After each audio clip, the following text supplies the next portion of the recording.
मेरा नमस्कार सभी को। और कैसे हैं फिर सब बेहतरीन होंगे, अच्छे होंगे और पढ़ रहे होंगे बैठे, है ना। तो बैक टू बैक हमारी एनटीपीसी की क्लासेस आपको मिल ही रही हैं।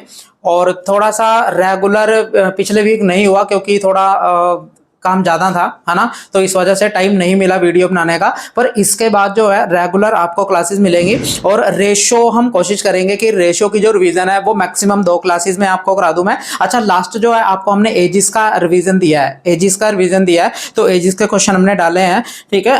उसकी एक क्लास मैंने जितना भी मैक्सिमम था मैंने आपको करा दिया है क्लास में उसकी रिवीजन। उसके क्वेश्चन और भी बचे हैं जो थोड़े टफ हैं, वो हम मिक्स क्वेश्चन में कर लेंगे सारे। इसी तरह जो रेशो है तो रेशो की 2 वीडियो आपको बैक टू बैक मिलेंगी और इसमें हम पूरी ही रेशो की रिवीजन कर लेंगे 2 वीडियो में, है ना। उसके बाद 1 बाय 1 करके सारे चैप्टर कर लेंगे। उसके बाद हम नंबर सिस्टम करेंगे, फिर एवरेज करेंगे, फिर परसेंटेज करेंगे। तो आपको क्लास वीडियो मिलती रहेंगी रेगुलर, है ना। बस आपने पढ़ना है और सबको बताना है, सबको सब्सक्राइब कराना है, लाइक कराना है, शेयर करनी है वीडियो जितनी हो सके, ठीक है। बाकी धीरे धीरे आग लगा देंगे हम यूट्यूब पे, आप टेंशन मत लो, बस आप पढ़ो बैठ के, ठीक है। तो चलिए फिर स्टार्ट करते हैं। और जहां तक पहली बात यह है कि जो पहली क्लास होती है वो आपने देख के जरूर आनी है क्योंकि उस पे बेस ही आपको नेक्स्ट क्लास मिलेगी। और एक बात, जो रेशो में जो हमारा क्रॉस प्रोडक्ट वाला मेथड है उस पे मैंने अलग से वीडियो बना दूंगा, एक अलग से वीडियो आपको मिल जाएगी उस पे, है ना। वो कल या परसों अपलोड हो जाएगी, ठीक है, वो कल या परसों अपलोड हो जाएगी।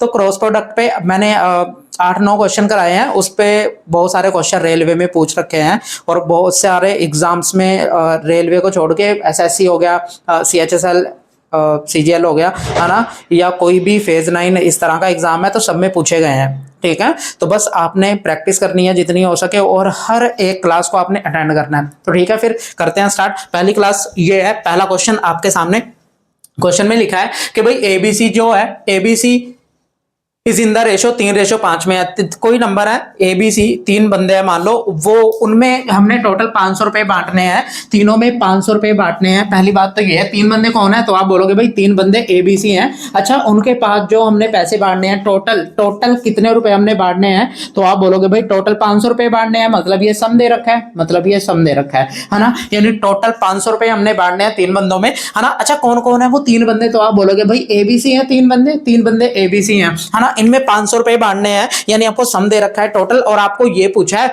कि भाई इन सभी 500 में से सी को कितने मिलेंगे। आपको ये भी पूछ सकता है कि सी को कितने मिलेंगे, आपको ये भी पूछ सकता है कि बी को कितने मिलेंगे, आपको ये भी पूछ सकता है कि ए को कितने मिलेंगे, है ना। तो आपको निकालना आना चाहिए, ठीक है। तो देखो कैसे निकालते हैं। अच्छा, तीनों के पास 500 रुपए है, यानी सम दे रखा है, तो रेशो का पहला केस लगेगा। हमने रेशो के 3 केस पढ़े हैं, एक सम वाला, एक डिफरेंस वाला और दूसरा कौन सा था, तीसरा कौन सा था, सिंगल वाला, है ना। तो हमने 3 केस पढ़े हैं। तो बस पहला केस क्या होगा, अगर सम या टोटल कभी भी दे रखा हो क्वेश्चन में तो रेशो का भी हम सम कर देते हैं। तो कितना आएगा, 3 और 2 5 और 5 10, यानी 10 की वैल्यू जितना भी सम आता है, अगर यहां सम दे रखा है तो रेशो का भी सम कर देंगे। कितना आएगा, 10, जितना भी सम आएगा उससे भाग कर देंगे यहाँ पे, तो कितना आएगा भाई 50 आएगा। इस 50 को हम बीच में रखेंगे, और अगर सी का पूछा है तो इससे गुणा कर देंगे, है ना। सी से पूछा है तो सी की गुणा कर देंगे, तो सी का आ जाएगा। तो आपको तो मैं ये बोल रहा हूं कि भाई सी को कितना मिलेगा, तो आप बोलोगे सी को 5 से गुणा कर देंगे तो कितना आ जाएगा 250। तो सी का ही पूछा है तो हम सिर्फ सी का निकालेंगे, है ना।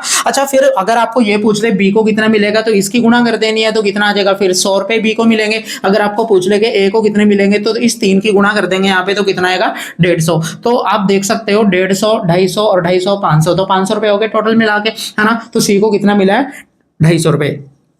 आप इस बात को ऐसे भी कर सकते हो, कि टोटल जो है तीनों का रेशो मिला के कितना है, तो आप बोलोगे भाई तीनों का रेशो मिला के जो टोटल है वो कितना है, 3 2 5 है ना। अच्छा, मुझे ये बात बताओ कि भाई टोटल हमने कितने रुपए इनमें बांटने हैं, तो आप बोलोगे भाई 500 रुपए बांटने हैं तीनों में। अच्छा, मुझे बताओ सी को कितने पार्ट मिल रहा है, हम रेशो को पार्ट भी बोलते हैं, है ना। सी को कितना पार्ट मिल रहा है, 5 आउट ऑफ टोटल कितना है, तो आप बोलोगे अच्छा मैं सी के बारे में बात कर रहा हूँ, सी को कितना मिल रहा है 5 पार्ट, आउट ऑफ 5 और 2 7 और 3 10, यानी आउट ऑफ 10। अगर सी को 5 आउट ऑफ 10 मिल रहा है, तो इसका मतलब सी को कितना, अच्छा 5 आउट ऑफ 10 मिल रहा है किसका, 500 का। टोटल कितने हैं, 500 है, यानी 500 का 5/10 मिल रहा है ना, 5/10 मिल रहा है, यानी हाफ मिल रहा है। हाफ का मतलब कितना, फिर 250। तो आप इस बात को सीधे ऐसे भी लिख सकते हो, ठीक है। ऐसे भी कर सकते हो, आप एक लाइन में लिख के ऐसे भी कर सकते हो, आपके सामने बात क्लियर है सभी को। तो फिर अगर कभी भी आपको सम दे रखा हो तो हम रेशो का भी सम कर देंगे। तो 5 और 5 10, यानी 10 की वैल्यू 500 है तो 1 की 50 आ जाएगी, तो 5 की 250 आ जाएगी। ठीक है, तो वर्बली भी कर सकते हैं, इसमें कोई बड़ी बात नहीं है। धीरे धीरे आप जुड़ोगे हमारे साथ, प्रैक्टिस करोगे तो धीरे धीरे आपको ये लिखना ही नहीं पड़ेगा कुछ भी, है ना। आप सीधे बोलोगे कि भाई यहाँ पे 10 है और 10 की वैल्यू 500 है तो 1 की 50 आएगी और 5 की कितनी आ जाएगी 250। आप ऐसे सीधे कर सकते थे, आपको ये सारा करने की जरूरत नहीं पड़ेगी। ठीक है, बात क्लियर है सभी को? हाँ बोलो सारे, क्लियर है? ठीक है, तो लिख लो फिर इसे।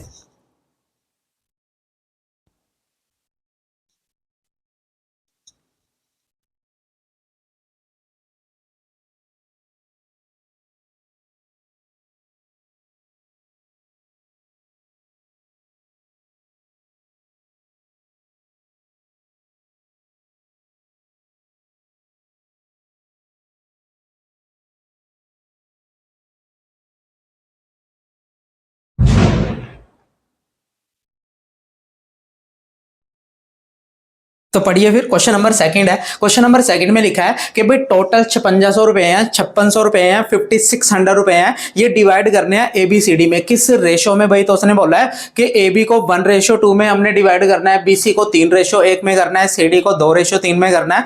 तो आपको सम बताना कि ए और सी को कितना मिलेगा, बी और सी को कितना मिलेगा। अच्छा मुझे एक बात बताओ कि भाई मैंने आपको ये बात समझा रखी है कि ए बी और सी डी इसका रेशियो कैसे निकालते हैं। मुझे बताओ ए बी का रेशियो कितना दे रखा है क्वेश्चन में। तो आप बोलोगे भाई ए बी का जो रेशियो है वो 1:2 है, तो ए बी का रेशियो ए बी के नीचे लिख देंगे, ए बी का रेशियो ए बी के नीचे लिख देंगे, तो मैंने लिख दिया। अच्छा बीसी का रेशियो कितना है? तो आप बोलोगे 3:1, तो ये बीसी के नीचे लिख देंगे, बीसी के नीचे लिख देंगे 3:1। अच्छा सीडी का रेशियो कितना है? तो आप बोलोगे 2:3, तो ये सीडी के नीचे हम लिख देंगे। ठीक है, ये हम सीडी के नीचे लिख देंगे। तो मैंने इस तरह से लिख दिया है ना। अच्छा फिर मैंने ये भी आपको बताया था कि देखो ना तो यहाँ पे कुछ है, ना ही यहाँ पे कुछ है, ना ही यहाँ पे कुछ है, ना ही यहाँ पे कुछ है, और ना ही यहाँ पे कुछ है, और ना ही यहाँ पे कुछ है। तो यहाँ पे कुछ ना कुछ आपको लिखना होता है। अच्छा मुझे बताओ फिर यहाँ पे कैसे लिखते हैं? तो आप बोलोगे या तो कुछ राइट में लिखा होगा या फिर लेफ्ट में। राइट में तो कुछ नहीं है पर लेफ्ट में 2 है तो यहाँ 2 लिख दो। यहाँ भी देखो राइट में कुछ नहीं है पर लेफ्ट में 2 है तो यहाँ 2 लिख देंगे। यहाँ कितना आना है 1। अच्छा यहाँ पे देखो लेफ्ट में कुछ नहीं है पर राइट में 2 है तो 2 लिख देंगे। यहाँ भी कितना आ जाना है 2। यहाँ पे कितना आएगा? लेफ्ट में कुछ नहीं है पर राइट में 3 है तो 3 लिख देंगे। उसके बाद हम गुणा कर देते हैं, सभी की गुणा करना है, जोड़ना नहीं है, बात ध्यान रखना वरना कूटना है मैंने सभी को, है ना। तो कितना आएगा? 3 दूनी 6 और यहाँ पे 3 दूनी 6 दूनी 12। यहाँ पे कितना आएगा?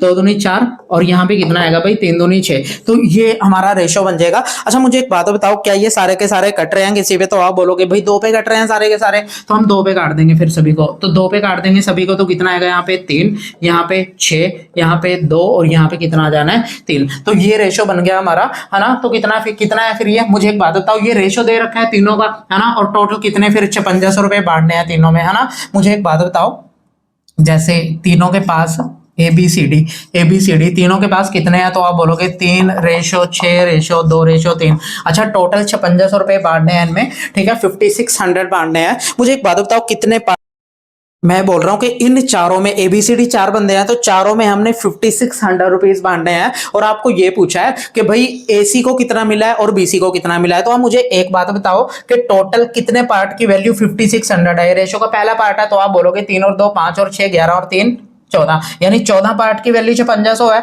अगर 14 पार्ट की वैल्यू 5600 है तो 14 चौके 56, यानी एक पार्ट की वैल्यू 400 आ जाएगी, एक पार्ट की वैल्यू 400 आ जाएगी। आपको ए और सी का जोड़ पूछा है, ए और सी का मिला के पूछा है कि कितना मिला है, और बी और सी को मिला के पूछा है। मुझे बताओ कि ए और सी को मिला के कितना मिल रहा है। ए और सी को मिला के कितने पार्ट मिल रहे हैं? 3 और 2 5, यानी 5 पार्ट मिल रहे हैं। अच्छा एक पार्ट की वैल्यू 400 आ गई तो 5 पार्ट की कितनी आ जाएगी भाई? 2000, यानी ए और सी को 2000 रुपए मिल रहे हैं फिर मिला के। अच्छा बी और सी को कितना पार्ट मिल रहा है मिला के? बी और सी को कितना मिल रहा है मिला के? तो आप बोलोगे 6 और 2 8, 8 मिल रहा है। और एक पार्ट की वैल्यू 400 है तो 8 पार्ट की कितनी आ जानी है? 3200, है ना। यानी फिर कितना आंसर आ जाएगा? 2000 और 3200। आपको यही तो पूछा है कि ए और सी को कितना मिलेगा। ए और सी को कितना मिलेगा तो क्या बोल दोगे आप फिर? 2000 रुपए। और बी और सी को कितना मिलेगा फिर? 3200। आपको इंडिविजुअल निकालने की जरूरत नहीं है सभी की।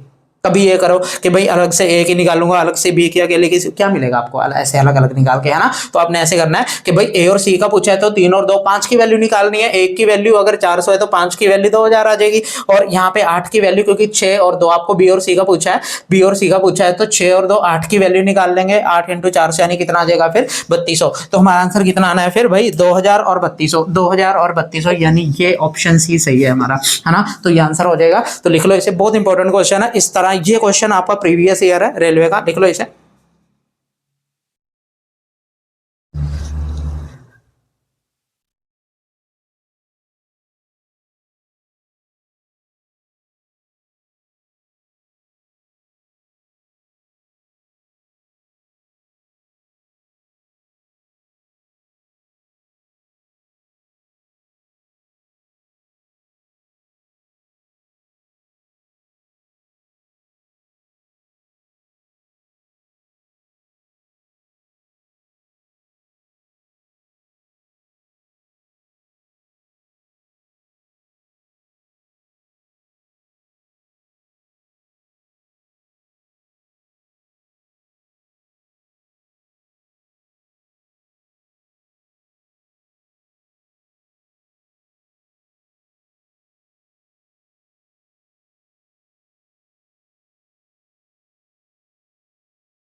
क्वेश्चन नंबर थर्ड है भाई, क्वेश्चन नंबर थर्ड है। अच्छा देखेंगे क्वेश्चन नंबर थर्ड में क्या लिखा है कि the ratio of the total amount distributed in all the male and female as a salary 6:5 है। The ratio of the salary of each male and female is 2:3, है ना। अच्छा मुझे एक बात बताओ, मैं तुम्हें अगर ये बोल दूं कि भाई मेरे पास जो है टोटल सैलरी, में किसी बंदे को टोटल जो सैलरी है, टोटल सैलरी किसी बंदे को मैं 6,000 रुपए दे रहा हूं, टोटल किसी बंदे को मैं सैलरी जो है 6,000 रुपए दे रहा हूं, और मैं आपसे ये पूछ रहा हूं कि ईच बंदे को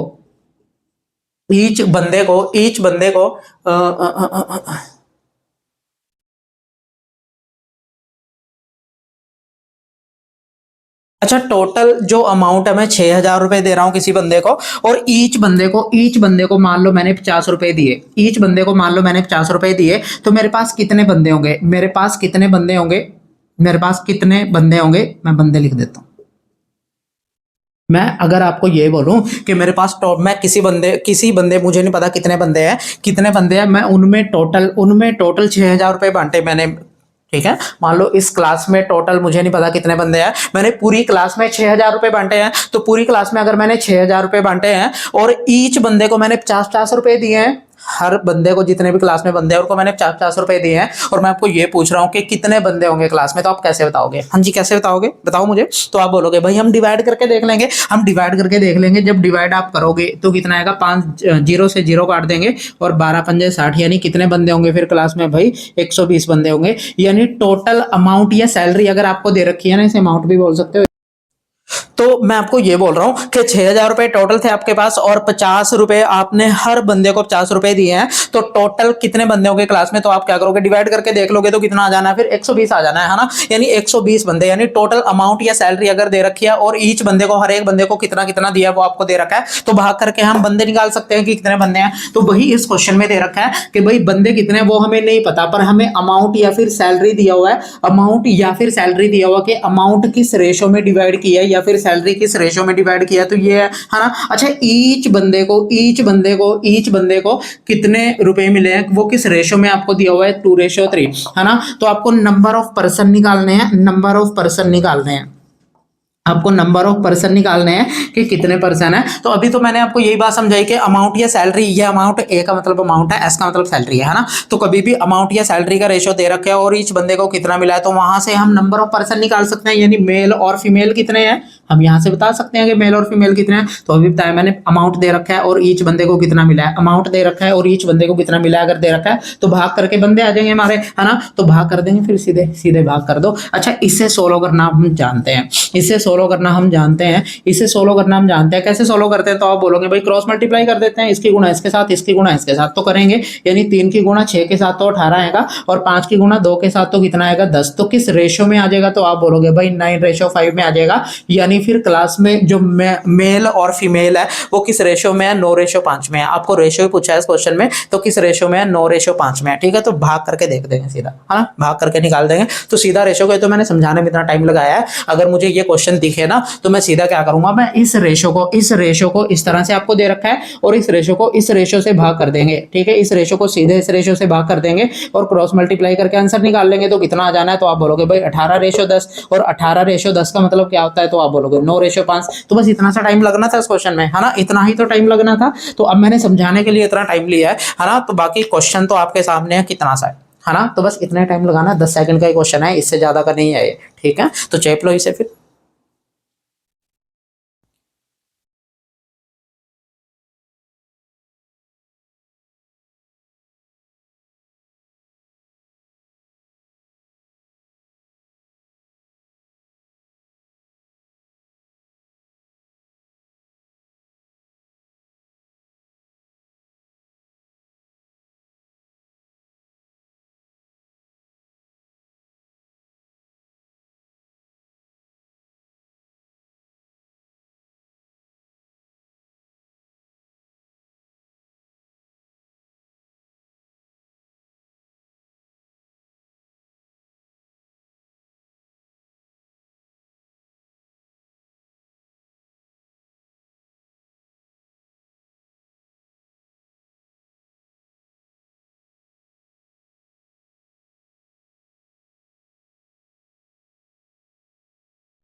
अच्छा, क्वेश्चन नंबर 4 है भाई, क्वेश्चन नंबर 4 है। क्वेश्चन नंबर 4 में देखो क्या लिखा है, इंपॉर्टेंट क्वेश्चन है, बहुत ज्यादा इंपॉर्टेंट क्वेश्चन है, इस पे स्टार डाल लेना, इंपॉर्टेंट क्वेश्चन है। ये मिक्स क्वेश्चन है परसेंटेज और रेशियो का। देखो कैसे होगा, क्वेश्चन में लिखा है the ratio of the expenditure of A B C are in the ratio 16 ratio 12 ratio 9, है ना। And their savings are 20 25 40% of their income if the sum of their income is 1530, है ना। तो आपको सैलरी निकालनी है या इनकम निकालनी है बी की, है ना, बी की इनकम निकालनी है। अच्छा, इनकम निकालनी है, टोटल इनकम आपको दे रखी है तीनों बंदों की, है ना, टोटल इनकम दे रखी है। अच्छा, टोटल इनकम अगर दे रखी है उसमें से बी को कितना मिलेगा, ये आपको कैसे पता चलेगा। अगर आपके पास इनकम का रेशो हो तीनों बंदों की, तो तीनों बंदों की इनकम का रेशो निकालना है। और ये बात आपने ध्यान रखनी है कि इनकम जो है ना, इनकम जो है, इनकम हमेशा 100% होती है। इनकम कितनी होती है, 100%। ये बात आपने ध्यान रखनी है कि जो इनकम है ना, इनकम हमेशा 100% होती है। इनकम हमेशा कितनी होती है, 100%। इनकम हमेशा 100% होती है, बात ध्यान रखना। अच्छा, मुझे एक बात बताओ, अगर कोई बंदा 20% सेव कर रहा है, कोई बंदा 20% सेव कर रहा है, आपको ये एक्सपेंडिचर दे रखा है, ये एक्सपेंडिचर दे रखा है। अगर कोई बंदा 20% सेव कर रहा है, आपको सेव दे रखा है ना, सेविंग दे रखी है 20%, सेविंग आपको दे रखी है कितनी भाई, 20%। ये ए की सेविंग है 20%, बी की कितनी सेविंग है 25%, और सी की कितनी सेविंग है, तो आप बोलोगे 40%, है ना। मुझे एक बात बताओ, आपको एक्सपेंडिचर भी दे रखा है, एक्सपेंडिचर भी दे रखा है, ये सेविंग एक्सपेंडिचर किस रेशो में है एबीसी का, तो आप बोलोगे भाई 16 12 और 9 में है। अच्छा, मुझे एक बात बताओ आप, कि अगर मैं बोलूं कि भाई जो ए है वो 20% सेव कर रहा है, तो वो खर्च कितना कर रहा होगा, 80%। अगर वो 20% सेव कर रहा है तो वो खर्च 80% कर रहा होगा ना, तभी तो इनकम 100% बनेगी, है ना। तो मुझे बताओ, अगर ये 20% सेव कर रहा है ए, तो ये खर्च कितना कर रहा होगा, 80%। 80% खर्च कर रहा होगा कौन, ए। अच्छा, अगर ए 80% खर्च कर रहा है, तो फिर मुझे बताओ क्वेश्चन के अकॉर्डिंग कितना ए खर्च कर रहा है, तो आप बोलोगे भाई तो ए जो है, ए 16 खर्च कर रहा है, यानी 80% की वैल्यू 16 है। अगर ए 20% सेव कर रहा है तो 80% खर्च कर रहा होगा, यानी 80% की वैल्यू 16 दे रखी है, क्योंकि जो ए है वो 16 खर्च कर रहा है, यानी 80% की वैल्यू 16 है। अगर 80% की वैल्यू 16 है, तो यहां से 1% की वैल्यू कितनी आ जाएगी, 1% की वैल्यू कितनी आ जाएगी, 16/80। और 100% की वैल्यू कितनी आ जाएगी, 100% की वैल्यू कितनी आ जाएगी, 16/80 इंटू 100। अब इस चीज को आपने एक लाइन में लिखना है, इस चीज को आपने एक लाइन में लिखना है। एक लाइन में कैसे लिखेंगे वो देख लो, इस चीज को आपने एक लाइन में लिखना है। कैसे कि भाई 80% की वैल्यू अगर 16 है, तो 1% की ये आ जाएगी, 1% की ये आ जाएगी, तो 100 की निकाल लेंगे, 100 की निकाल लेंगे। 100 की क्यों निकाल रहे हैं, क्योंकि इनकम 100 होती है ना। तो इनकम आ जाएगी, तो 16 पंजे 80 और 5 से इसे 20 बार काट देंगे, तो फिर ए की इनकम आ गई मेरे पास। ये मैं इनकम का रेशियो लिख रहा हूँ, इनकम ए की आ गई मेरे पास, कितनी आई है भाई, 20। तो ए की इनकम 20 है। अच्छा, क्योंकि रेशियो है, क्योंकि ये रेशियो है, तो रेशियो ही निकलेगा हमारा, है ना। तो ए का रेशियो कितना आ गया फिर, 20। अच्छा, मुझे बताओ कि बी बी बी सेव कितना कर रहा है, बी कितना सेव कर रहा है, 25। अगर ये 25% सेव कर रहा है, तो खर्च कितना कर रहा है, बी कितना कर रहा होगा भाई, 75%। पर क्वेश्चन के अकॉर्डिंग बी कितना खर्च कर रहा है, बी कितना खर्च कर रहा है, 12, यानी 75% की वैल्यू 12 है। अगर 75% की वैल्यू 12 है, तो 1% की ये आ जाएगी और 100 की निकाल लेंगे, है ना। तो 25 थी 75, 25 चौके 100 और 3 चौके 12, और 4 इंटू 4 कितना हो जाना है, 16। तो बी कितना, फिर बी की इनकम कितनी है, 16। तो ऐसे लिख लेंगे, है ना, बी की इनकम कितनी है, 16। अच्छा, सी की बात अगर मैं करूं कि सी कितना सेव कर रहा है, तो आप बोलोगे 40% सी सेव कर रहा है, तो खर्च कितना कर रहा होगा फिर, 60%। 60% खर्च कर रहा होगा, 60%। पर क्वेश्चन के अकॉर्डिंग कितना खर्च कर रहा है भाई, 9। ये सी की बात हो रही है, यहाँ पे सी की बात हो रही है ना। तो फिर 60% की वैल्यू 9 है, तो 1% की ये हो जाएगी, 100 की निकाल लेंगे। तो 20 दिए 60 और 20 चौके 20 पंजे 100, 20 × 100 और 3 से ये 3 बार कटेगा तो 5 × 3 कितना आ जाएगा फिर 15। तो ये सभी की इनकम का रेशो आ गया। तो सभी की इनकम का रेशो निकालना ही हमारा मोटिव है ना। क्यों निकालना मोटिव है? क्योंकि इनकम ही तो पूछी है। इनकम आपको टोटल दे रखी है क्वेश्चन में 1530 आपको इनकम का सम दे रखा है 1530। अब इस 1530 में से जो है 1530 में से जो है किसको पूछा है भाई? बी को कितना मिला है वो पूछा है आपको। अच्छा मुझे एक बात बताओ, टोटल कितने पार्ट हैं? तो आप बोलोगे भाई 31 36 और 15 51, यानी 51 पार्ट की वैल्यू दे रखी है। तो एक पार्ट की, अच्छा ये सीधा ही पता चल रहा होगा, अगर जीरो को मैं छिपा लूं थोड़े टाइम के लिए कि जीरो है ही नहीं यहाँ पे, तो आप सीधा अंदाजा लगा सकते हो ना। देखो मैं ये बोल रहा हूं कि टोटल 51 पार्ट की वैल्यू दे रखी है आपको 1530। अगर इस जीरो को मैं यहां से मिटा दूं तो आपको ये आसानी से पता चलेगा कि भाई 51 से कितनी बार जाएगा। तो आप बोलोगे 3 बार जाएगा, क्योंकि एक जीरो थी तो यानी 30 बार जाएगा, है ना। यानी एक पार्ट की वैल्यू 30 है। अगर एक पार्ट की वैल्यू 30 है, आपको पूछा बी के बारे में है, तो 16 पार्ट की वैल्यू 16 थी 48, यानी फिर भाई बी को कितना मिलेगा, बी की इनकम कितनी है? तो आप बोलोगे भाई 480 है। 480 तो पहला ऑप्शन है, तुम्हारा आंसर क्या हो जाएगा फिर? 480। ठीक है, इंपॉर्टेंट क्वेश्चन है, लिख लो इसे।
क्वेश्चन नंबर 5 है। क्वेश्चन नंबर 5 देखेंगे। क्वेश्चन में लिखा है कि एबीसी का जो रेशो है, किस चीज का रेशो है?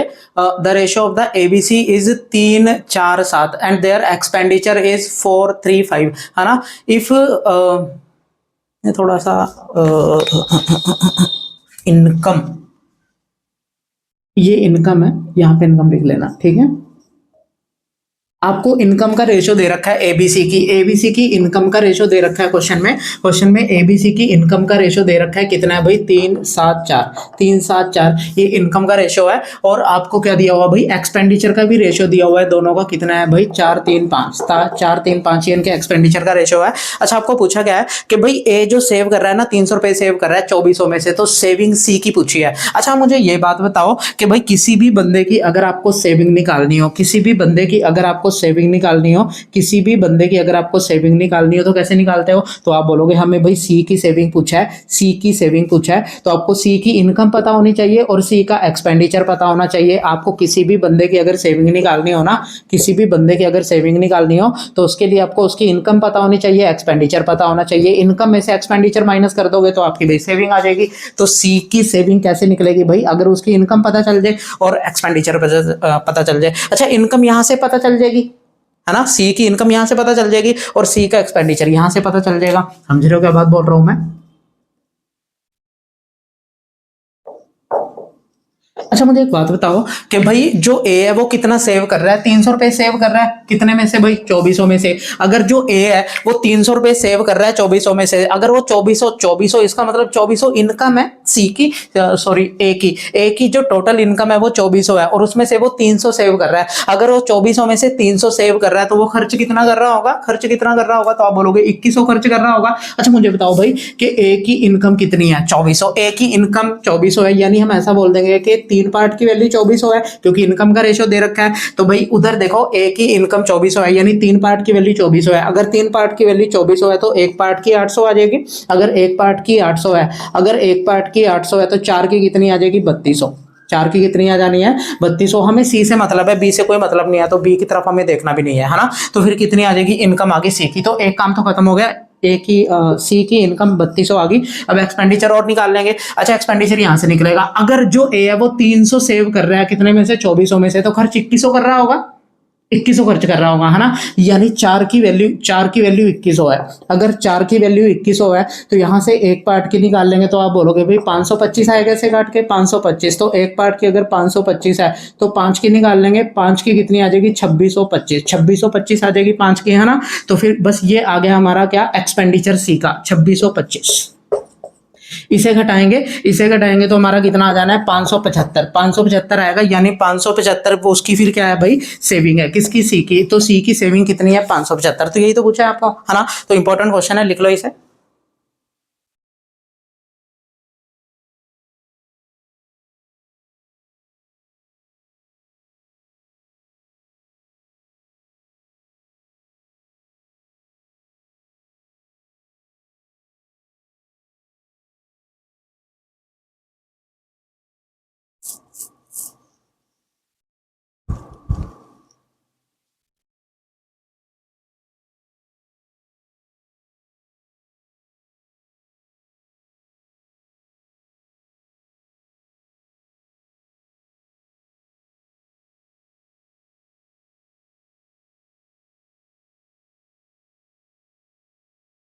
क्वेश्चन नंबर 6 है भाई। क्वेश्चन नंबर 6 में क्या लिखा है कि 7800 टोटल हमारे पास रुपीज है और वो एबीसी पे डिवाइड करना है। The share of A B is 3/4। आपको ये दे रखा है कि एबी का जो जो the share of A is 3/4 of the share of B, ऐसा लिखा है। And the share of B is 2/3 of the share of C, ऐसा लिखा है ना। अच्छा, यहां से आपको ए और बी का रेशियो निकालना आता है। मैंने बता रखा है कि भाई ये हमेशा इसको इंडिकेट करता है और ये हमेशा इसको इंडिकेट करता है, यानी ए की वैल्यू 3 आ जाएगी और बी की वैल्यू कितनी आ जाएगी 4। इसी तरह बी और सी का निकाल देंगे तो आप बोलोगे भाई ये इसको इंडिकेट करेगा, ये इसको इंडिकेट करेगा, यानी कितना हो जाएगा फिर 2/3। अच्छा, यहाँ से एबीसी का रेशियो निकालना आसान है, आपको ये बात अच्छे से पता है कि कैसे निकलता है। देखो बी, दोनों में कॉमन क्या है, बी है, दोनों में कॉमन बी है, तो आप बी को बराबर कर लो या फिर आपको एक और तरीका बता रखा है वैसे कर लो, है ना। अच्छा, बी यहाँ पे 4 है तो यहाँ भी 4 बना दो, क्योंकि 2 का 4 आसानी से बन सकता है। तो आप इस पूरी रेशियो को भाई 2 से गुणा कर दो,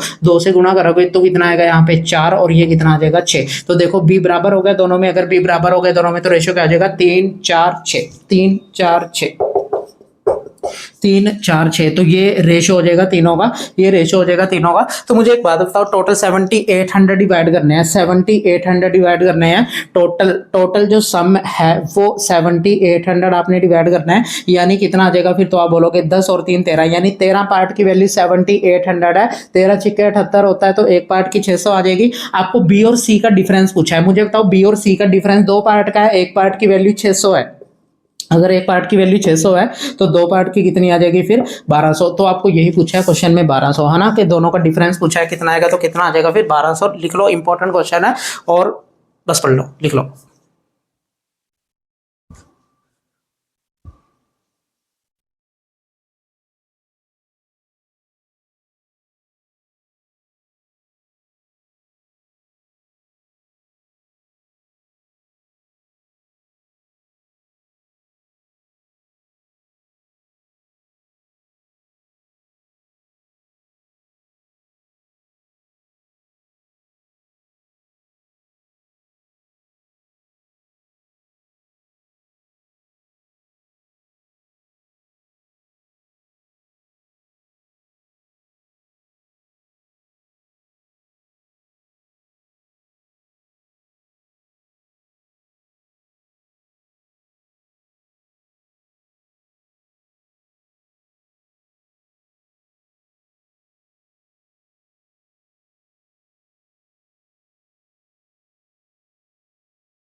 अच्छा देखो, क्वेश्चन में लिखा है 2 number are in the ratio 9/5। 2 number है वो 9/5 में है, 2 नंबर 9/5 में है। If 9 is added to the greatest number. अच्छा, दोनों में से ग्रेटेस्ट ये वाला होगा, ये वाला ग्रेटेस्ट होगा। अगर ग्रेटेस्ट नंबर में कितना ऐड कर दे 9, है ना, और 5 सब्ट्रैक्ट कर दे स्मॉलर नंबर में से, तो भाई ग्रेटर नंबर कितना बन जाता है, थ्राइस बन जाता है स्मॉलर नंबर का। तो इस बात को ऐसे लिखा जाएगा, है ना। तो यहाँ पे क्रॉस प्रोडक्ट लगा देंगे, क्रॉस प्रोडक्ट। अच्छा, क्रॉस प्रोडक्ट जानते हैं सारे, जिसको नहीं पता कि क्रॉस प्रोडक्ट क्या है, तो आपके लिए अलग से मैं एक लेक्चर डालूंगा क्रॉस प्रोडक्ट का, है ना। वो 35 40 या 50 मिनट इतने तक होगा, 40 या 50 मिनट के बीच में एक लेक्चर होगा, उसमें आपको 10 क्वेश्चन 8-9 क्वेश्चन इतने मैं करा दूंगा, है ना। तो उसमें वो आपको 1-2 दिन में मिल जाएगा लेक्चर। तो क्रॉस प्रोडक्ट में जितना भी डाउट है वो आपको क्लियर हो जाएगा, वो मैं स्पेशल क्रॉस प्रोडक्ट में ही बनाऊंगा, ठीक है। वो 1 या 2 दिन में आपको मिल जाएगा। तो वैसे करेंगे, है ना। अब देखो कैसे क्रॉस प्रोडक्ट लगाते हैं, इसकी गुणा इसके साथ करेंगे तो कितना आएगा, 9 पार्ट आएगा, और इसकी गुणा इसके साथ करेंगे तो कितना आएगा, 15। तो 15 और 9 पार्ट का डिफरेंस, 15 और 9 पार्ट का जो डिफरेंस है वो डिफरेंस लिखते हैं यहाँ पे सीधे ही, है ना। और यहाँ पे देखो भाई, इसकी गुणा इसके साथ करेंगे तो 9 आएगा, इसकी गुणा इसके साथ करेंगे तो 9 आएगा। अच्छा, बीच में डिफरेंस, ये जो डिफरेंस है ना, ये अपनी मर्जी से लगाते हैं, डिफरेंस का मतलब माइनस होता है। और फिर इसकी गुणा जब इसके साथ करोगे तो माइनस के 15 आएगा, तो इसे ब्रैकेट में लिखेंगे माइनस के 15, है ना, ब्रैकेट में लिखेंगे, क्योंकि 2 माइनस माइनस माइनस माइनस। अच्छा, यहाँ पे कितना आएगा, 6 पार्ट, और यहाँ पे कितना आ जाएगा भाई, कितना आ जाएगा यहाँ पे। अच्छा, 9 और 15 हम जोड़ देंगे, 9 और 15 जुड़ जाएंगे। अच्छा, 9 और 15 कितने होते हैं, तो आप बोलोगे 24। 9 और 15 कितने हो जाएंगे, 24, क्योंकि यहाँ पे ये माइनस माइनस प्लस हो जाएगा ना, तो कितना हो जाएगा फिर ये, यानी 6 पार्ट की वैल्यू कितनी आ जानी है, 24, और एक पार्ट की वैल्यू 6 चौके 24, एक पार्ट की वैल्यू 24 आ जाएगी। एक पार्ट की वैल्यू अगर 24 है तो 9 पार्ट की वैल्यू कितनी, एक पार्ट की वैल्यू अगर 4 है तो 9 पार्ट की 36 आ जाएगी, 36, और एक पार्ट की वैल्यू अगर 4 है तो 5 की कितनी आ जाएगी, 20। तो ये आ जाएंगे दोनों नंबर हमारे। यही तो पूछा है आपको कि भाई दोनों नंबर क्या है, तो 36 और 20, है ना, 36 और 20 है, तो ये हमारा आंसर आ जाएगा। फिर 9:5 में है दोनों नंबर, है ना, 9:5 में है, 9:5 में है, तो लिख लो इसे।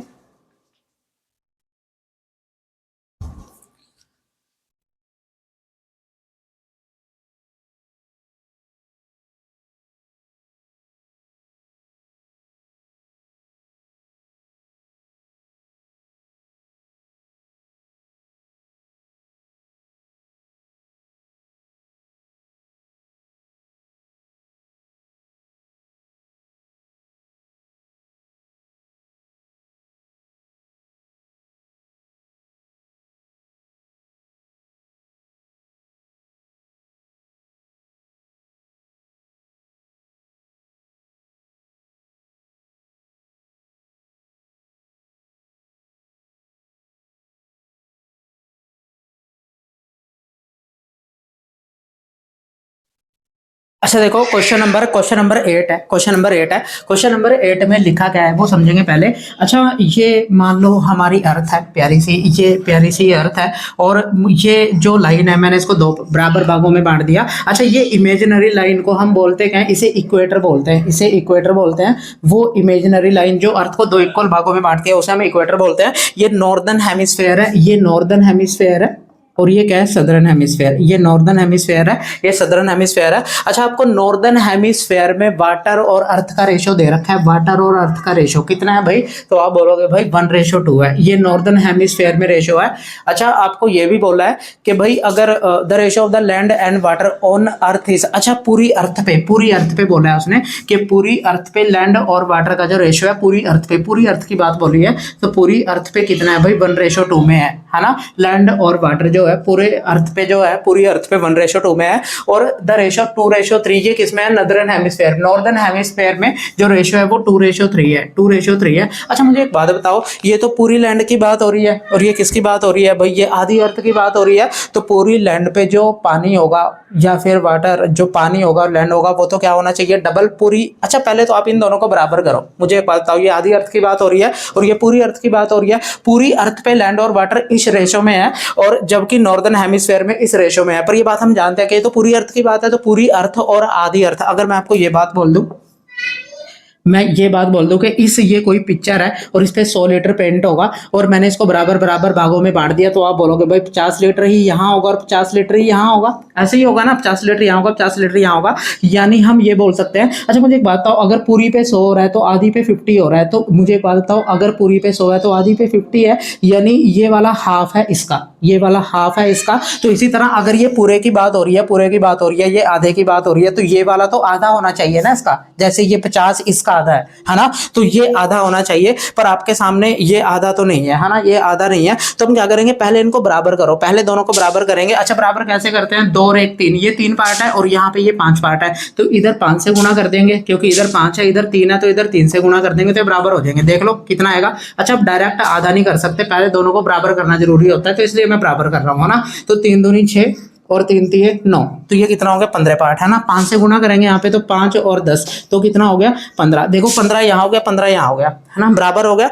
तो बस बराबर करना है, पर बराबर तो नहीं होंगे क्योंकि ये पूरी अर्थ की बात है, तो ये डबल होना चाहिए ना इसका। जैसे ये जो 100 है इसका डबल है ना, तो ये वाला डबल होना चाहिए, तो इसलिए इसे 2 से गुना फिर से कर देंगे। पता चल रहा है ना क्यों 2 से गुना कर रहे हैं, क्योंकि ये पूरी अर्थ की बात है और पूरी अर्थ पे चीज डबल होती है आधी अर्थ का, है ना। तो इसलिए 2 से गुना करेंगे तो कितना आ जाएगा 10/20। अब देख लो चाहे टोटल कितना यहाँ पे 15 है और यहाँ पे टोटल कितना है, तो आप बोलोगे भाई 30 है ना, ये वाला इसका आधा है ना। तो मुझे एक बात बताओ कि अगर टोटल लैंड पूरे अर्थ पे लैंड कितना है 10 पार्ट है, तो अगर 6 यहाँ पे यूज हो रखी है तो यहाँ पे 4 यूज हो रखी होगी, है ना। समझ रहे हो बात को। अगर पूरी अर्थ पे जो लैंड है वो 10 पार्ट है, 10 पार्ट है ना, पूरी अर्थ पे जो लैंड है पूरी अर्थ पे। अच्छा यहाँ पे इधर पानी की बात हो रही है ना, यहाँ पे पानी की बात हो रही है। अगर पूरी अर्थ पे जो पानी है, पूरी अर्थ पे जो पानी है वो कितना है भाई, तो आप बोलोगे 20 है। ये मैंने रेशो उल्टा लिख दिया क्या, लैंड और वाटर, लैंड और वाटर, ठीक है। इधर लैंड आएगा, ये लैंड है ये वाटर है ना, लैंड और वाटर है, ठीक है। पहले ये लैंड है और ये वाटर है ना। अच्छा लैंड और वाटर है, तो लैंड टोटल 15 है यहाँ पे, लैंड टोटल कितनी है 6 है, और वाटर कितना है यहाँ पे 9 है। अच्छा टोटल अगर मैं बोलूँ कि भाई लैंड कितने पार्ट है, 10 पार्ट है, और उस 10 में से 6 अगर यहाँ यूज हो रखी है लैंड, तो बाकी की 4 यहाँ यूज हो रही होगी। अगर टोटल पानी पूरी अर्थ पे 20 है और उस 20 में से 9 यहाँ यूज हो रखा है, तो बचा हुआ गहरा यहाँ यूज होगा। समझ रहे हो बात को। तो फिर ये आंसर आ जाएगा। तो आपको यही सदर्न हेमिस्फेयर में पूछा है। इसको ऐसा क्वेश्चन आपको एक और करा दूंगा अगली क्लास में। आज तक ये वीडियो हम यहीं तक रखते हैं। तो बस आपने इसको सब्सक्राइब करवानी है, मैक्सिमम लोगों से सब्सक्राइब करना है, शेयर कराना है और लाइक करवानी है वीडियो को, ठीक है। तो बाकी की रेशो, अच्छा इससे जो अगली क्लास है वो थोड़ी लंबी हो जाएगी, हम इतनी रख रहे हैं क्लास, ठीक है। तो चलिए फिर ध्यान रखिएगा और बस शेयर कीजिएगा और क्वेश्चन आपने रेगुलर करने हैं, ठीक है। तो चलिए फिर बाय बाय, टेक केयर और ध्यान रखिएगा अपना।